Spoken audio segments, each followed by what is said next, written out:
Daily daily तो आप जानते वर्षा होउची तो ये वर्षा पाग को किसी खाइबा इच्छा होची तो कौन करवा निजे बनैबा निजे खाइबा। हाँ ये वर्षा पाग को इच्छा है चलो गरम गरम पकोड़ी को गरम गरम चा।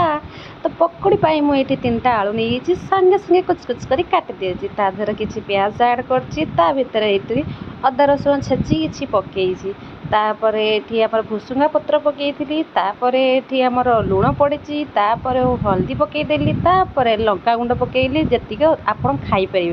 तापर जीरा गुंड तापर गरम मसला देन तापर पकईदेली किसी बेसन बेसन को गोले गलैकी पूरा मैग्रेट करदेगी लगिगले गैस लगे ये आमर बसीगला कढ़ई कढ़ई पड़गला तेल तेल गरम हेले पड़ पकोड़ी आज्ञा। हाँ ये पकोड़ी पकईदेकी एपटर भाविलु चा करने तो आ गए गैस लगेदेली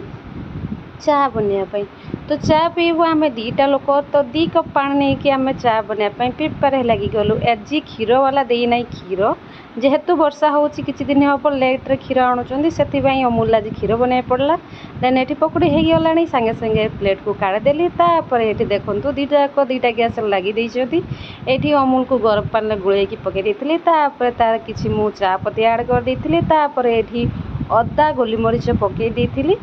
तापर चा फुटी आसला देखूँ तापर चीनी 3 चामच पकई मीठा खायापे आमको बहुत पसंद तापर पकोड़ी आम रेडी ये आम प्लेट रेडी करके बाबू पाखु नहीं जाऊँगी पकोड़ी केमती कौन है आज्ञा प्लेट तो सफा हो गला भिडियो केमती करी एति मोर थिला भिडियो देन केमती लगे कमेंट निश्चय जन।